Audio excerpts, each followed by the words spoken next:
当時のその 3D のモデリングの技術からすると、こういうの表現ができるとかできないとか、タイプしちゃうぞとか読んでたので、キャラクターの魅力をじゃあ戦闘だけ担当している私としてどうすればできるか。ルークとアッシュと一緒にやった人いるじゃないですか。あの人も掛け合おうとしましたから。演技が当たってなかったらもう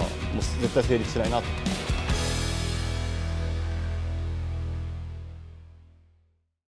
それでは次の話題に参りましょう。次はなんでしょうね。また予想外のやつきますよ。富澤さんはもう分かってるはずだ。キャラクター。これはまた誰も予想していない。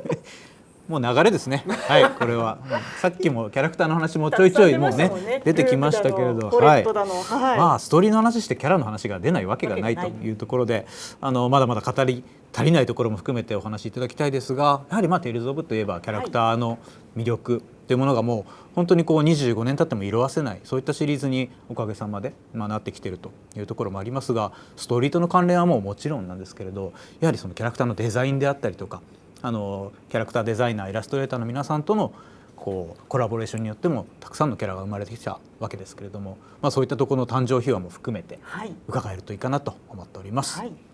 じゃあこの話題はまず樋口様からお願いしようかなと思います。キャラクター設定の話、今ね岡本様からもダオスの設定は初めからあったんだよなんていう話もありましたけど、そういうキャラクターの設定ですとか、あとデザインの発注ですとか、そういうなんかキャラクターの流れですね。テイルズ・オブのシリーズに秘めるキャラクターの比重っていうのは大変大きいものですから、そういうものがどの段階でどういうふうに生まれてくるのかお話しいただければと思います。はい、まずやっぱりテキストというか、こういうキャラクターがいますよっていうのがストーリーサイドの方から決まるんですけど、それをある程度できた段階で今回キャラクターデザインをしていただく先生にお見せするんですね。で、僕はそこら辺がっつり絡んだのは、シンフォニアも一部途中からでしたけど絡ませてもらって、アビスからがっつりなんですけど、どちらも共通しているのが3D でキャラクターを作んなきゃいけない。でってなるとデザインも、当時今の技術だったらまただいぶ違うんですけど、当時のその 3D のモデリングの技術からすると、こういうの表現ができるとかできないとか、やれても限界があるよねとか、そういうところが出てくるんですけど、一回そのデザインが上がってそれが絵が出るじゃないですか、表にお客さんたちに。で 3D のモデル全然違うってなっちゃいけないから、やっぱり初期の段階で 3D で実現できるような絵で描いてもらうっていうのを、先生に説明をして、理解いただいて、変えてもらうっていうのが、結構難しいというか、やっぱりデザイン的にはこっちの方が絶対いいよねっていうのがあるわけども、ちょっとこれ表現ができないんで変えてもらえませんかみたいなこととかはやっぱりやるのが割と大変だったなと。それまで多分違ったんじゃないかなと思うんですね。僕は 2D はそこはあんまり 2D のテイルズ・オブはあんまりそこはがっつりやってないのでわからないんですけど、そういうのが藤島先生とずっとねお話をしてる。そうですね。アビスは割とがっつりやった。シンフォニア、アビス、その後ベスペリアもがっつりですね。そうだから藤島先生とお話をするのが多かったそうですね。だんだん藤島先生も前回こうだったからこうだっていうのを先生なりに解釈してくださって変えて取り込んでくださるんですけど、いや今のテクニックだったらこれできるんでうちで大丈夫ですよみたいな。大丈夫なんだみたいな。でもこっち書いちゃったからなみたいなのとかもあってそうですかみたいなのがあったりとかするんですけど、あといただいたデザインをやっぱチームに展開してモデル作ってもらうんですけど、その時にどうやってなるべく再現をするのかっていうことと、あと頑張っても無理なことはやっぱりギブアップして絵を描いてもらうみたいな、そういうのが発生し始めた頃かなっていうふうに思っていて、でそういうやり取りって多分今も続いてると思うんですよ。僕ちょっと最近やったのは分かんないですけど、割とあるんじゃないですか。最近はですね、藤島先生のところに行きますと、今はぶっちゃけいろんなことができますというお話をやっぱりすることになるんですね。そうすると今まで大変だったんですよっていうお話をいただきながら、やっと好きなように描けるっていうふうに言っていただけるところからで、僕はなんか申し訳ないなと思うんだけども、とにかく揺れ物といいますか、ヒラヒラするものとかっていうのは、昔は棒の数ね、動かせるものがとても少なかった。あるいは突き刺さってしまうとか、そういったものの対処は今やもう本当に基本的に大概のキャラクターを表現できるようにはなっているので、その自由度は本当に上がっていることは喜んでいただいていますね。そもそも藤島先生と猪俣先生をですね、起用したきっかけ、こちら岡本様に聞くのがよろしいですか？そうですね、最初に数回のファンタジア持ち込まれた時にやっぱりこうナムコとしても最初の本格的な RPG だったので何とかして売りをつけたいと。なので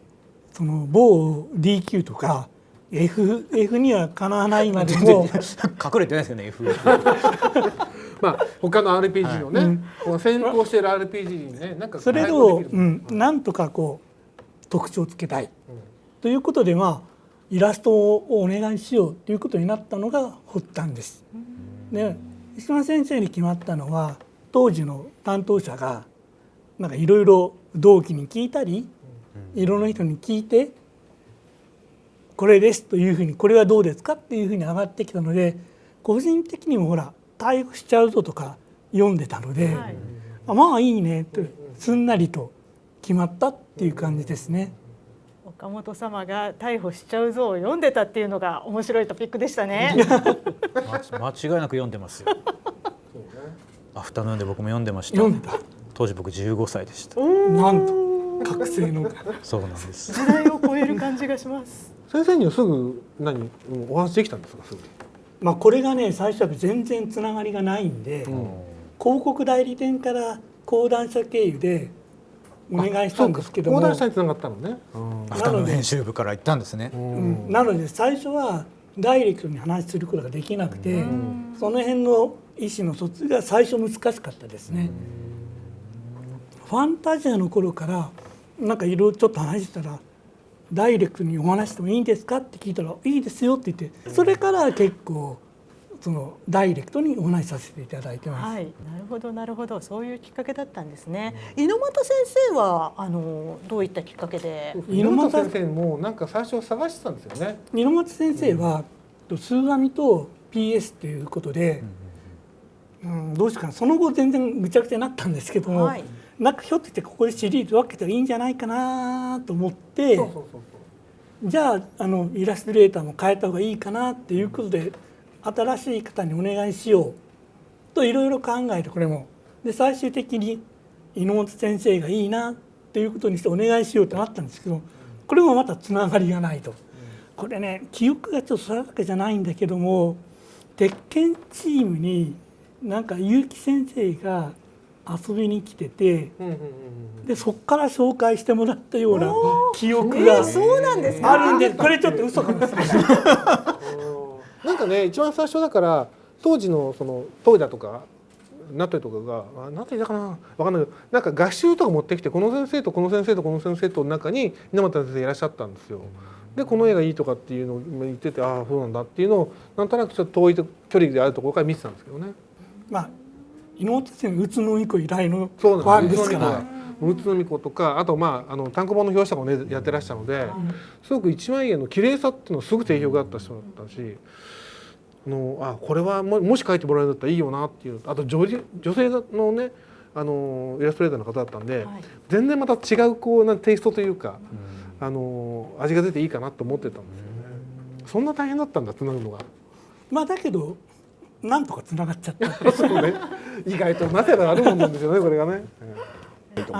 バトルでのキャラクターの表現っていうんですか、結構バトルで喋ったり動いたり、テイルズオブのキャラクターはねバトルでいろいろやりますけれども、の要素の盛り込み方について何かエピソードをお願いしたいんですけど。そうですね、実際的にはゲーム的にこちらの作ったシステムが難しい言われるのを何とかしたいっていうところから入ったのもありますが、だからそういう意味では本当にシステム的なことも言わせたんですよね。デスティニー2だと本当にスピリッツが少ないと弾かれるぞってもうシステム的にまんますぎることをもう多分より変な曲解した言い方すると伝わらないだろうからっていうことでもうがっつり言わせたりして、当時としては難しかったのかな、ちょっとね。ヘルプ書いても大抵読んでくんないんで、じゃあどうすりゃでも実際じゃあどうすれば見てくれるのかっていう観点は結構大きかったです。キャラクターが喋ってるんだったらもう少し聞いてくれるだろうっていうところも結構ありますし、やっぱりキャラクターの魅力をじゃあ戦闘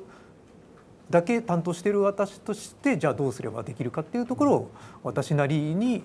いろいろ試行錯誤したっていうところはあります、ね。実際デスティニー2だと、ボスの攻略を教えるようにしたりとか、そういったところもやりましたし、掛け合い後にいろんな組み合わせで発生するのも多分デスティニー2からいろいろ組み合わせたっていうところあります、ね。戦闘終了後に毒にかかってたからそれに関する話をしたりとか、そういったユ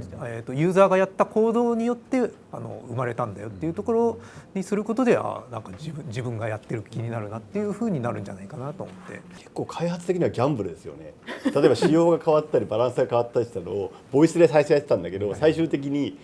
中身が変わっちゃったから声をどうするよみたいな問題とかが最後の方に結構出てくることがあって、かなり初期の段階で高度で計算された組み方をしてないと声を入れるってかなりギャンブル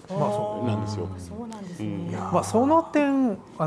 結局それをどうするか自分でやってたんで、そういう意味では後でちゃぶ台返しされる心配は自分で済ませばよかったんでそこは大丈夫。自分で責任を最後取れる立場にあるからっていうところありますが、でも今の有働さんの話僕すごくシンパシーというか共感するところで、やっぱり作品の中でキャラクターを感じれる部分っていうのが多ければ多いほど多分この「テイルズ・オブ」でキャラを好きになれるし、ストーリーにも自然に入っていけると思うので、バトルでこれだけ掛け合いとかそのシステムまでを入れ込んじゃおうって発想があったから、多分キャラがこんなに生き生きとしたものになってるんだろうなっていうのはすごく自分の中で大事にしたいなって思っていて、やっぱ今作ってる作品とかでもやっぱそこをどううまく今の技術とか、例えばさっき樋口さんから言いましたけど、システム変わっちゃったらもう一回取り直さなきゃいけないじゃんっていう永遠の課題なんですよ。永遠の課題ですけど、もう一回取るチャンスを作ればいいんですよっていう話で、その方が最終的にはユーザーさんにはリッチなものを与えられるっていう、これはねゲーム開発っていつまでも終わらせなければ終わらないんですけれど、限られたところでまさにそのキャラにどれだけ魂をゲーム的に吹き込めるかっていうのは実は自分の中でもチャレンジしたいことだったので、ちょっと改めて聞けて勝手に熱くなってるんですけど、今頑張ってます。有働さんも言いましたけど、ボイスでいろいろ知らせるとかっていうことでいうと、声がどれぐらい入るかとか、だんだん声が増えてきましたけど、この音声が入ることによってキャラにそれこそ魂がどんどん熱くなっていくっていうか深くなっていくみたいなところはすごく今感じますよね。最近はね容量気にしなくていいですけど、エターニアの頃は音声がすごいCD3 枚組にしたのもそのためなので、だからあの頃はね泣く泣く音声切ってたんですよ。音声意外と取るんですよね、容量ね。全部はもう入れられなかったということですね。かなり泣く泣く切りましたからね。確かに多分スーファミだとあれもう本当数本しかなかったんじゃないかなっていう。そうね、他あったっけ。最初であることは確かにそうですよね。多分当時最大っていう風な触れ込みだったと思うんですけど、それだけ本当キャラクターに込めたい要素っていうのは制限せずに制限せざるを得なかったって話ありましたけど、多分ユーザーさんにはものすごい物量でそれが叩きつけられてるんだなと思って、そこをなんとかしてでもね、やっぱりそのキャラクターの魅力みたいのを伝えて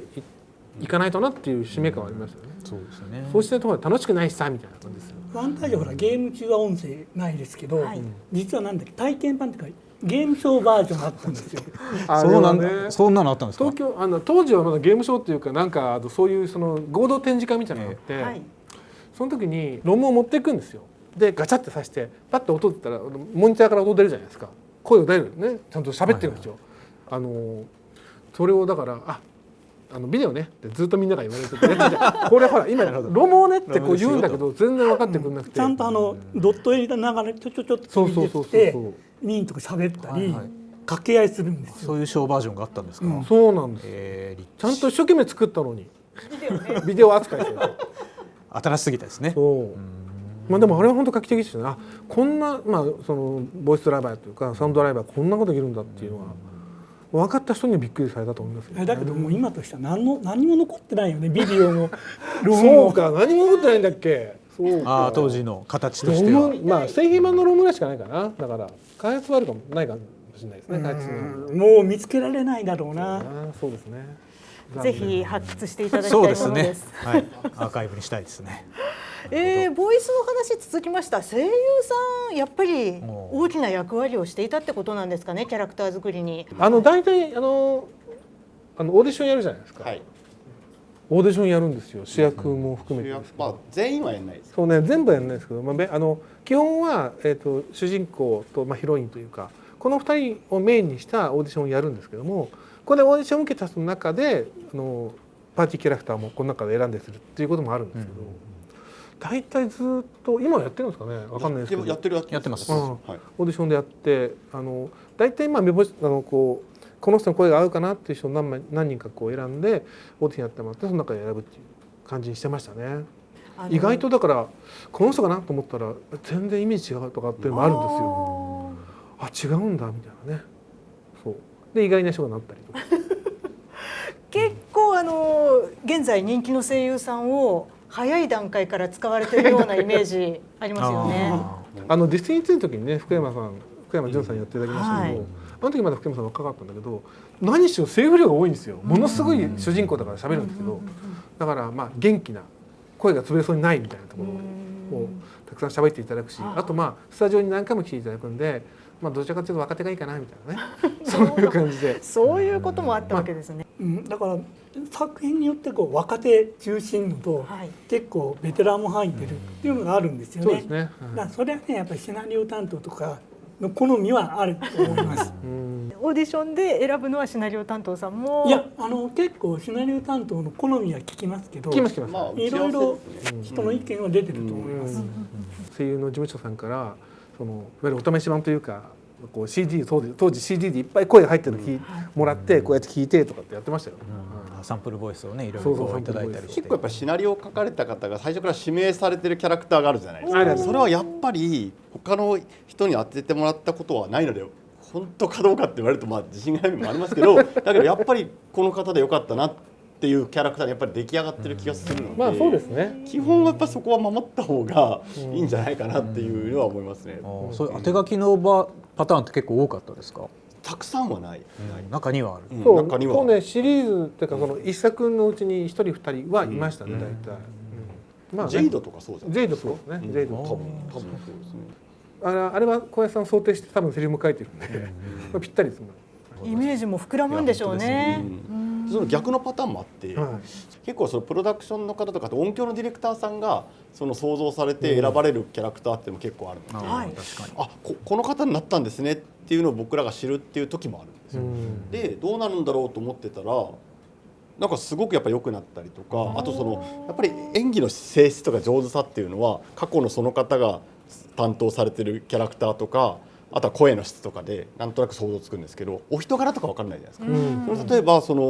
一緒にキャラクターを僕も作っていきたいですみたいな方もやっぱたくさんいらっしゃるし、私も一緒にこのなんとかっていうキャラクターを一緒に育てていきたいですっていうそういうスタンスの方だとどんどんそのキャラクターが良くなっていくというか、最初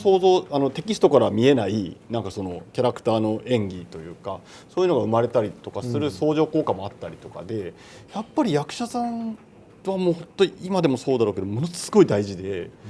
声というか演技が当たってなかったらもう絶対成立しないなっていうのは思いますね。キャラクターの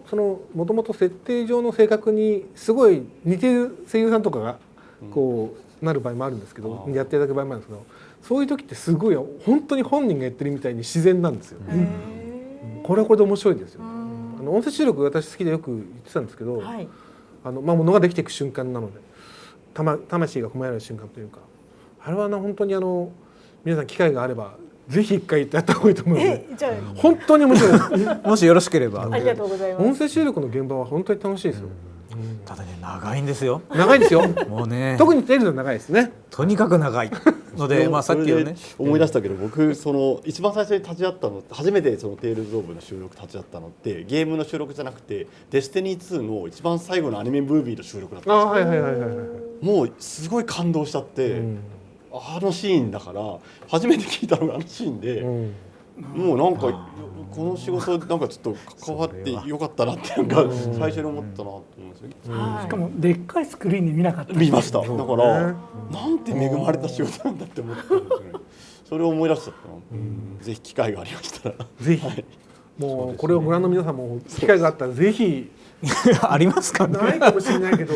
まあ、頑張ってですね、そういう立ち会いができるような仕事に就けば、なかなか発売の数年前に行われるこう鳥にご招待、まあ多分アニメとかもそうだと思うんですけどね、アニメの収録現場なんかもとても楽しいと思うんですけど。そうですね、テイルズは特にアニメに近いってよく言われることありますけれど、まあ、皆さんこう声優さんを揃えてこう一斉に収録するスタイルなんかもこう織り交ぜたりするのは今もそうやってるんですか。なかなか難しいんですよ、そのタイミングがなくて、皆さん本当に忙しく昔というか本当に私がやってる時まではなるべくみんなが集まって掛け合いをやってもらうっていうふうにしてたんで、アニメみたいにやってたんですけど。アニメでも全然やってないって聞きますよね。まあ、昨今はなんかいろいろこう状況もありますけど、できる限りでもその環境は一人でも二人でもこう多く掛け合いできるようにタイミングを揃えさせていただくってことをやってます。掛け合いはね、本当に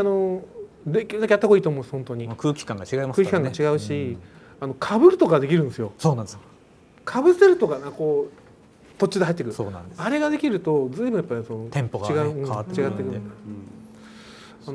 だ余談ですけどね、アビスの時に、ルークとアッシュと一緒にやった人いるじゃないですか。声優さん一緒でしたもんね。掛け合い、あの人掛け合おうとしましたから、被ろうとしましたからね、ルークアッシュで。その場で、さすがですね。ちょっと一回やってみます。できない、いつその瞬間すごい覚えてますよ。実際かぶって一人でやるのは無理ですけど、かぶっちゃうとゲームってデータを一個ずつ作んなきゃいけないから、実はかぶるとダメなんですけど、テレビアニメとかだとそのままかぶってでも多分使えるんでしょうけど、ゲームの場合はかぶっちゃうと切れないんで、そういうなんか気持ちというか、この演技をこういうふうにしたいんだっていう声優さんそれぞれのプランがあるんだけど、それをなんか生かしていくのは楽しかったですね。そうですね。いや本当長期間の収録だからこそそういったやり取りができたりとか、声優さんともいい関係を作れて、それこそその後のイベントに出ていただくとか最近だとそれも重要にはやっぱなっているので、まあ声優さん選びからやっぱり収録、そしてその後っていうのも長くこうまさにシリーズでお付き合いいただくためには、声優さんとっても大事ですよね。